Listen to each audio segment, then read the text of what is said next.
Halo semuanya, kalian pernah nggak sih ngerasa udah niat banget mau nabung tapi bingung? Enaknya nabung harian apa bulanan ya? Soalnya di satu sisi, nabung harian itu kayak ringan dan konsisten gitu. Tapi di sisi lain, nabung bulanan kelihatannya lebih jelas targetnya dan bisa langsung nyisihin dari gaji. Nah, di episode kali ini, kita bakal bahas tuntas deh soal menabung harian versus menabung bulanan, plus mindset yang tepat supaya cara nabung kalian itu nggak cuma jalan di minggu-minggu pertama doang, tapi bisa awet, realistis, dan sesuai sama gaya hidup kalian. Karena kuncinya bukan cuma di berapa banyak yang ditabung, tapi gimana cara kita berpikir soal uang dan kebiasaan menyimpan uang itu sendiri. Yuk kita bahas pelan-pelan. Nah, kita mulai dulu dari soal plus minus dalam metode menabung harian ya. Ini cocok banget buat kalian yang mungkin masih bingung milih gaya nabung yang paling pas itu gimana, apalagi kalau selama ini kalian sering gagal konsisten nabung setiap bulan. Kita bahas dari keunggulannya dulu. Keunggulan dari menabung harian yang pertama adalah lebih ringan secara nominal. Jujur aja, nyisihin 5.000 sampai 20.000 sehari itu kayak receh banget gak sih? Nggak berasa. Tapi justru di situ kelebihannya. Kalian nggak perlu nunggu gaji gede dulu buat mulai nabung, bahkan uang kembalian jajan kopi udah bisa langsung dialihin ke celengan.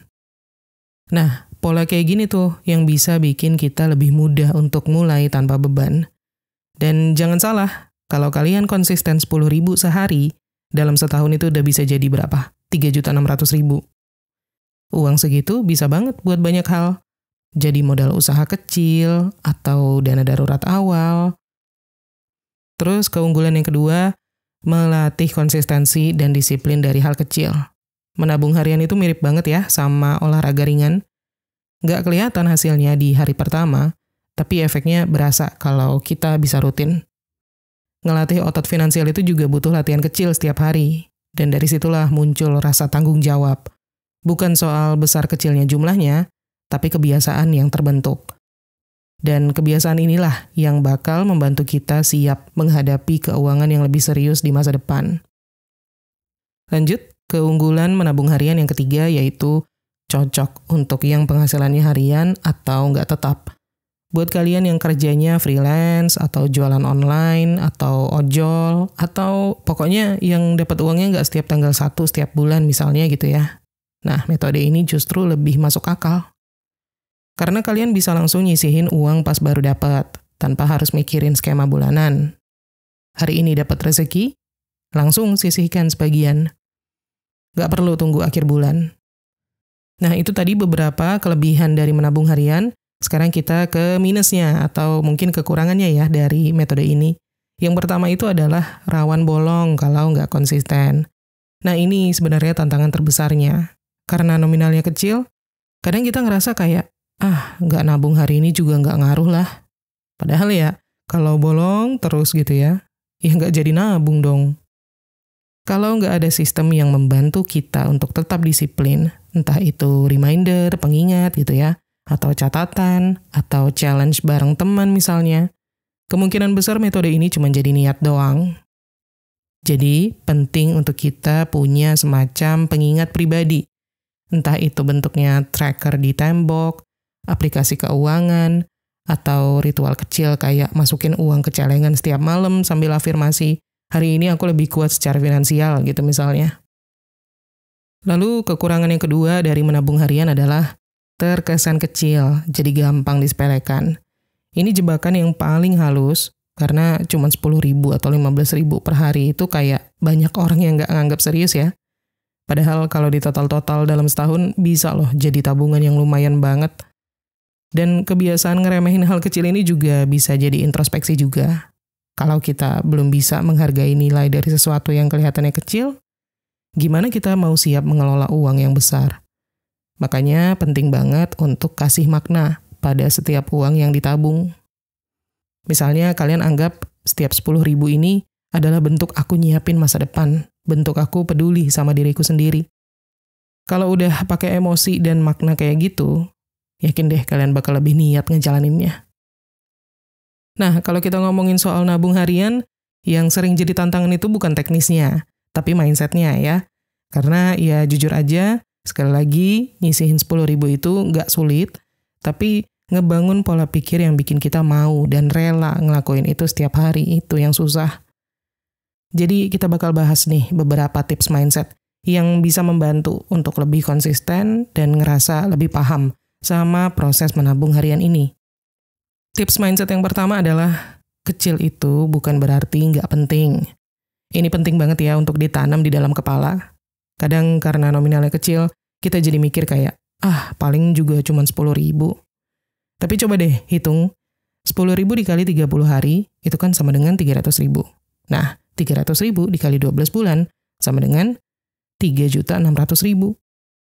Sekarang bayangin aja kalau kalian punya 3.600.000 yang siap dipakai pas handphone kalian rusak, butuh servis motor, atau tiba-tiba ada urusan keluarga. Itu bukan uang kecil lagi kan? Jadi mindsetnya gini, setiap langkah kecil yang kalian ambil hari ini, itu sedang menyiapkan kalian untuk hal besar yang belum tentu kalian sadari saat ini. Menabung harian itu bukan tentang besar kecilnya jumlah, tapi tentang kalian belajar menghargai proses yang kelihatannya sepele, tapi punya dampak jangka panjang. Lalu tips mindset yang kedua, anggap itu sebagai uang lepas yang nggak usah kalian cari-cari. Baru aja masukin uang ke celengan, beberapa jam kemudian udah pengen dibongkar lagi. Nah, disinilah pentingnya mindset. Uang yang ditabung itu udah bukan bagian dari uang aktif kita. Udah lepas, udah dikasih ke versi diri kita yang di masa depan. Kalau kita bisa ikhlas ngelepas 10.000 setiap hari tanpa perasaan sayang, itu tandanya kita udah naik level dalam mengelola keuangan. Bukan karena kita kaya, tapi karena kita paham. Yang penting itu bukan punya uang terus, tapi tahu kapan dan buat apa uang itu digunakan. Berikutnya ya, tips mindset yang ketiga, kasih makna di balik uang yang ditabung. Nah, ini yang bikin proses nabung jadi lebih personal dan gak cuma nyimpan uang aja. Coba deh pikirin, uang ini buat apa? Kayak misalnya, kalian pengen nabung harian karena pengen punya dana buat liburan. Atau karena kalian gak mau lagi minjem duit pas motor kalian mogok. Nah, kalau kalian punya alasan yang jelas, maka 10.000 yang kalian sisihin hari ini bakal berasa lebih berarti. Itu bukan cuma selembar uang, tapi satu langkah lebih dekat ke sesuatu yang kalian butuhkan atau kalian impikan. Dan ketika proses menabung punya makna, kalian jadi lebih punya ikatan emosional sama rutinitas itu. Itu yang bikin kalian tetap jalan, meskipun lagi capek atau lagi males. Dan tips mindset yang keempat dalam hal menabung harian, yaitu jadikan rutinitas ini sebagai momen kecil yang menyenangkan. Menabung harian itu nggak mesti kaku ya. Kalian bisa buat ritual kecil yang bikin prosesnya terasa ringan dan bahkan menyenangkan. Misalnya sebelum tidur, kalian masukin uang ke celengan sambil ngomong pelan-pelan ke diri sendiri. Aku lagi bertumbuh, aku lagi nyiapin masa depan yang lebih aman.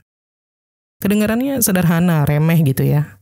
Tapi afirmasi kayak gini bisa ngasih rasa damai. Karena kalian sadar, kalian itu bukan cuma kerja dan ngabisin duit aja. Tapi kalian juga lagi merawat diri kalian sendiri. Dan semakin kalian ngerasa dekat sama proses itu, semakin besar kemungkinan kalian untuk konsisten.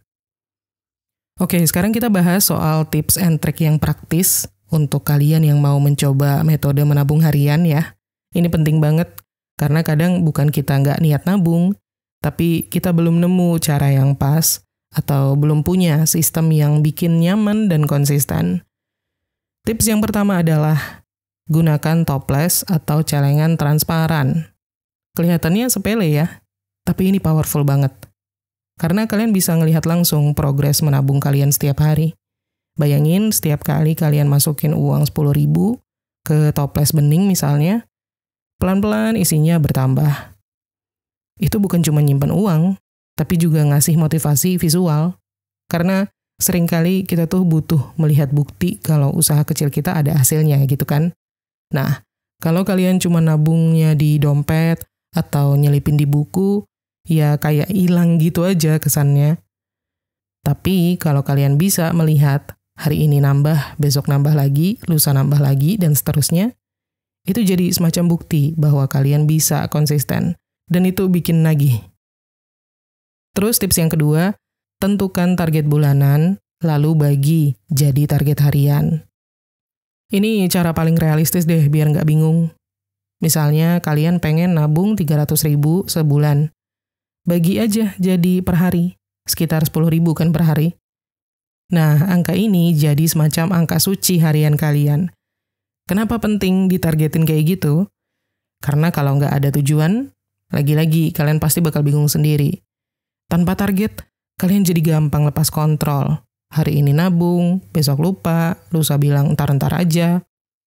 Dan akhirnya, nggak jadi-jadi. Tapi kalau kalian punya patokan, kalian bisa mengukur progres. Kalian bisa bilang ke diri sendiri, oke, bulan ini aku udah nyampe 70% target. Dan itu tuh rasanya satisfying gitu ya. Berikutnya tips yang ketiga, pasang pengingat harian atau ikuti challenge bareng teman. Nabung harian itu butuh konsistensi, dan yang namanya manusia kadang lupa, wajar banget. Makanya bantu diri kalian sendiri dengan sistem pengingat. Bisa alarm di handphone, sticky notes di cermin, atau bahkan tulis di aplikasi to-do list. Atau yang lebih seru lagi, bikin challenge bareng teman. Misalnya kayak 30 hari nabung 10.000. Terus tiap minggu kalian sharing progress. Bukan buat pamer ya, tapi untuk saling nyemangatin. Karena kadang yang bikin kita tahan untuk tetap konsisten itu justru karena kita nggak sendirian kan. Dan kalau suatu hari kalian males banget nabung, kalian bisa ingat lagi, teman-temanku juga lagi usaha bareng nih, masa aku doang yang bolong? Dan tips yang keempat, dalam hal menabung harian, gunakan fitur kantong atau dompet tambahan di e-wallet. Nah, kalau kalian tipe yang udah mulai ngurangin megang uang fisik gitu ya, kalian bisa nih manfaatin fitur-fitur yang udah disediakan sama e-wallet, kayak GoPay, Dana, dan semacamnya. Banyak dari mereka punya fitur-fitur kayak kantong atau goals atau dompet yang terpisah lah pokoknya. Ini bisa membantu karena uang yang kalian pisahin secara digital itu nggak akan tercampur dengan dana buat belanja. Jadi kalian bisa tetap pegang handphone tanpa tergoda ambil dari tabungan. Dan ini lebih realistis dan praktis buat kalian yang cashless atau yang penghasilannya lewat transfer. So, itu tadi plus minus sampai tips and trick menabung harian yang bisa jadi pertimbangan kalian. Sekarang kita bahas ya soal metode menabung bulanan. Ini biasanya jadi pilihan buat kalian yang penghasilannya udah stabil atau dapat gaji setiap bulan. Tapi kayak metode harian, cara menabung bulanan ini juga punya plus minus yang perlu dipahami supaya kalian bisa memilih mana yang paling cocok buat kondisi kalian. Kita mulai dari keunggulannya dulu nih. Yang pertama adalah langsung besar di awal atau di tanggal tetap. Salah satu keunggulan metode bulanan itu adalah kita bisa langsung sekali sisihkan dalam jumlah yang signifikan ya. Kayak misalkan kalian gajian tanggal 25, terus kalian langsung transfer 500.000 ke rekening tabungan, selesai. Gak perlu mikirin nabung harian lagi. Dan ini bikin prosesnya lebih praktis dan gak ribet juga. Kalian gak harus mikirin setiap hari ini udah nabung belum ya tadi? Karena udah ada sistem di awal bulan yang langsung beresin urusan ini. Tapi yang paling penting di sini adalah kalian melatih diri untuk mendahulukan tabungan, bukan nunggu sisa.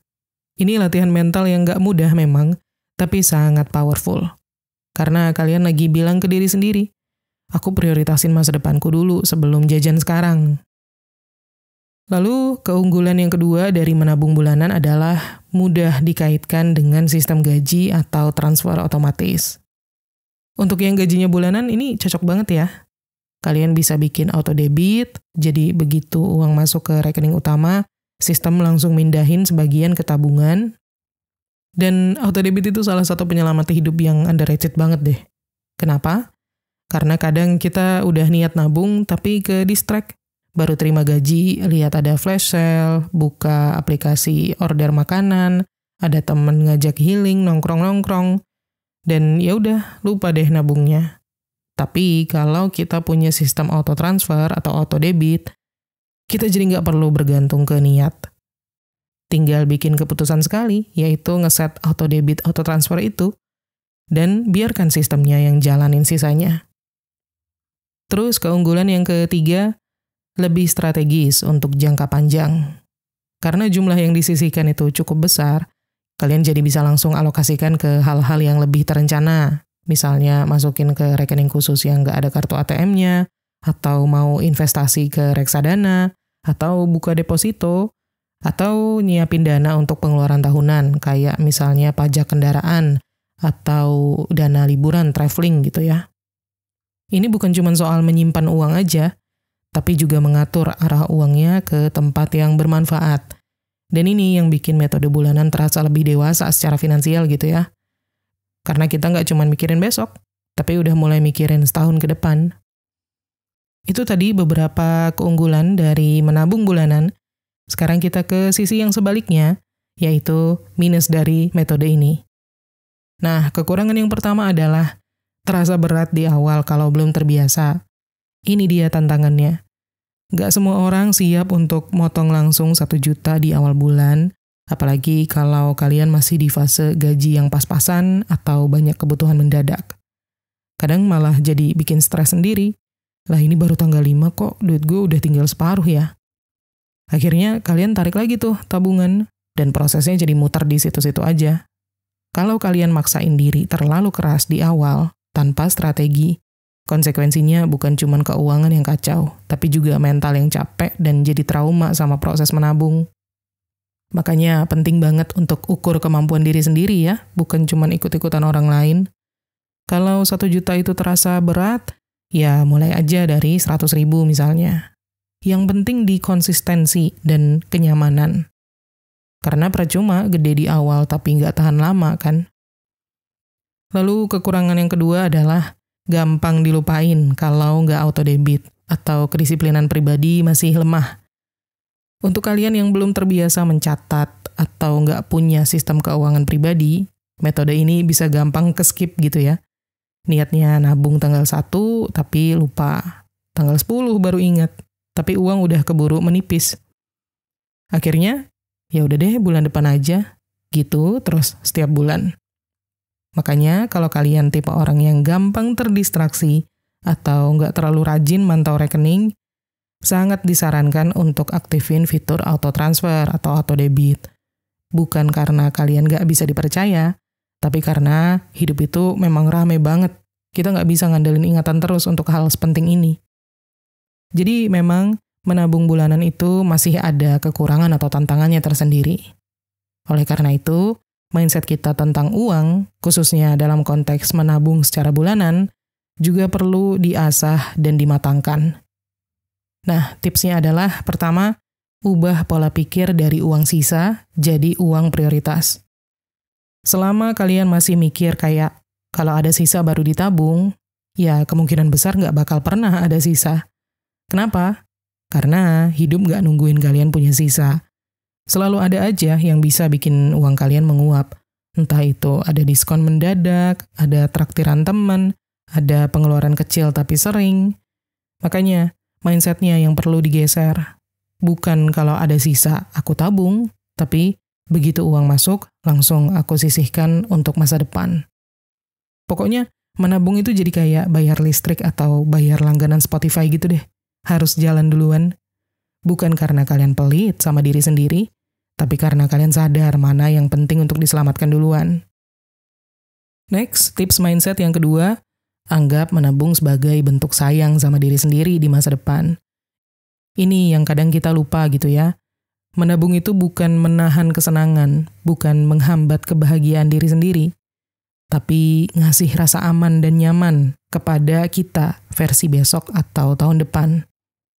Bayangin kalau kalian sekarang nyisihin uang sedikit demi sedikit, terus tahun depan kalian butuh dana buat hal mendesak, entah itu HP rusak, keluarga sakit, atau mau ambil kesempatan bagus, entah itu investasi, atau ya apapun lah yang butuh modal gitu ya. Nah, kalian bisa menghadapi itu dengan kepala dingin. Gak perlu panik pinjem sana-sini, gak perlu jual barang berharga, gak perlu ngorbanin yang lain. Karena kalian dulu udah nyiapin hadiah berupa ketenangan buat diri kalian sendiri. Dan itu termasuk bentuk sayang sama diri sendiri. Next, tips mindset yang ketiga, Menabung bukan karena takut miskin, tapi karena ingin bebas memilih. Yes, ini penting. Jangan menabung karena kalian takut kekurangan, tapi karena kalian pengen punya pilihan. Contoh, kalau kalian punya tabungan, kalian bisa menolak atau keluar dari pekerjaan yang toksik. Kalian bisa ambil jeda sebentar buat istirahat tanpa mikirin harus makan dari mana gitu kan. Kalian bisa bantu orang lain tanpa merasa berat. Menabung ngasih kalian kendali. Dan kendali itu artinya kalian gak lagi terpaksa ngikutin keadaan, kalian bisa memilih. Mau lanjut atau mau istirahat, mau beli atau enggak, mau bantu atau diam. Tanpa tabungan, pilihan itu mengecil, terbatas, atau bahkan gak ada sama sekali. Dengan tabungan, kalian bisa bilang iya atau enggak dengan tenang. Lalu tips mindset yang keempat, bayangkan skenario darurat yang bisa kalian tangani berkat tabungan. Kadang yang bikin kita males nabung itu karena tabungan terasa nggak kelihatan gunanya saat ini. Padahal justru gunanya kan baru berasa pas dibutuhkan ya.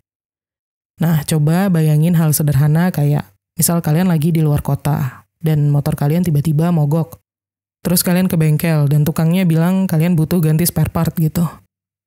Kalau nggak punya tabungan, mungkin kalian jadi harus minta tolong ke orang, atau pakai kartu kredit misalnya. Tapi kalau kalian udah punya dana cadangan, tinggal tarik sedikit, urusan beres. Kecil ya, tapi di momen-momen kayak gitu tuh, tabungan bisa bikin kalian ngerasa lebih tenang, lebih kuat, dan gak gampang stres. Nah, kalau kalian lagi tertarik mencoba metode menabung bulanan, ada beberapa tips praktis yang bisa banget ngebantu biar kalian gak cuma niat doang, tapi juga bisa jalanin dengan lebih nyaman dan realistis. Kita bahas ya. Tips praktis yang pertama adalah pakai prinsip bayar diri sendiri dulu. Jadi sekali lagi, coba pikirin kayak gini. Setiap kali kalian terima gaji, siapa sih yang paling berhak dapat bagian pertama dari uang itu? Banyak orang jawabannya, bayar tagihan, cicilan, atau belanja bulanan. Padahal, yang paling pertama harus kalian bayar itu diri kalian sendiri. Itu yang dimaksud dengan konsep pay yourself first. Langsung sisihkan sebagian uang untuk tabungan sebelum uangnya keburu jalan-jalan ke tempat lain. Karena kalau kalian nunggu sisa, kemungkinan besar, lagi-lagi, gak akan ada sisa. Gak mesti karena kalian boros, tapi karena hidup itu dinamis banget ya. Selalu aja ada hal-hal mendadak yang makan biaya. Jadi tanamkan mindset ini, aku menabung bukan karena sisa, tapi karena penting. Masa depanku penting. Lanjut, tips yang kedua, bikin rekening tabungan yang terpisah dari rekening utama. Kita semua tahu godaannya kayak apa. Lihat saldo gede di rekening utama, rasanya kayak, wah bisa nih beli skincare baru, atau sepatu diskon, atau tiket konser. Padahal itu uang tabungan. Nah makanya penting banget untuk punya rekening khusus tabungan yang nggak disentuh untuk kebutuhan sehari-hari. Idealnya rekening ini nggak usah dikasih kartu ATM, nggak usah diaktifin mobile bankingnya ya. Biar ribet dikit kalau mau diambil, dan itu bagus. Karena kadang semakin gampang diakses, semakin gampang juga kepakainya. Pemisahan rekening ini bukan buat nyusahin diri sendiri, tapi justru untuk jaga batas, jaga jarak. Supaya kalian nggak gabungin uang kebutuhan hidup dengan uang masa depan. Lalu, tips yang ketiga, gunakan fitur auto debit atau auto transfer. Nah, kalau kalian sering bilang, aku lupa nabung bulan ini. Ya udah, jangan bergantung ke ingatan lagi. Gunakan teknologi untuk bantu kalian jadi lebih konsisten. Banyak bank atau aplikasi dompet digital sekarang udah punya fitur auto transfer atau debit gitu ya. Kalian tinggal atur, misalnya setiap tanggal 1 langsung pindahin 300.000 ke rekening tabungan. Otomatis. Kelebihannya, kalian nggak perlu mikir atau niat lagi setiap bulan. Sekali setting, sistem yang jalanin. Dan ini ngebantu banget buat kalian yang gampang kedistraksi atau sibuk banget di awal bulan. Biar kalian nggak perlu lagi ngerasa bersalah, aduh bulan ini kelupaan lagi gitu. Dan satu lagi, tips yang keempat, cocokkan nominal dengan realitas hidup kalian saat ini. Ini penting banget ya, karena kadang yang bikin kita gagal konsisten itu bukan karena nggak bisa nabung, tapi karena maksain diri terlalu besar di awal. Misalnya, langsung pasang target 1 juta per bulan, padahal pengeluaran lagi padat, atau gaji lagi cekak. Nah, akhirnya apa? Tengah bulan uang udah habis, tabungan ditarik, dan malah kecewa sama diri sendiri. Jadi daripada ngerasa gagal terus, lebih baik turunin ekspektasi, naikin konsistensi. Mulai dari yang kecil dulu, 200.000 per bulan, oke. 100.000, masih bagus. Bahkan 50.000 pun tetap lebih baik daripada enggak sama sekali. Karena kalau kalian bisa konsisten setahun aja, hasilnya bakal tetap berasa. Dan kalian udah punya pondasi mental untuk ningkatin nominalnya nanti, seiring waktu dan peningkatan penghasilan. Kesimpulannya, nggak ada metode yang paling benar antara menabung harian atau menabung bulanan. Yang penting adalah konsistensi dan kecocokan ya. Kalau kalian tipe yang penghasilannya masih fluktuatif, metode harian bisa jadi pilihan awal yang realistis. Kalau kalian punya gaji tetap bulanan setiap bulan, metode menabung bulanan dengan autodebit bisa lebih praktis. Atau bisa juga kombinasikan keduanya. Misal nabung rutin 500.000 setiap bulan, plus 10.000 buat harian untuk challenge pribadi. Dan kalaupun sekarang belum bisa nih dua-duanya, pilih salah satu metode itu juga nggak apa-apa banget. Jadi, mau kalian tim nabung harian atau bulanan, yang penting adalah nyaman, konsisten, dan punya tujuan yang jelas. Kalau kalian punya tips lain, seperti biasa, cus, langsung tulis di kolom komentar. Supaya kita semua bisa bareng-bareng makin pintar nabungnya. Oke ya, segitu dulu untuk episode kali ini. Semoga membantu, dan terima kasih udah nonton. Kita ketemu lagi di Menuju Kekayaan episode berikutnya.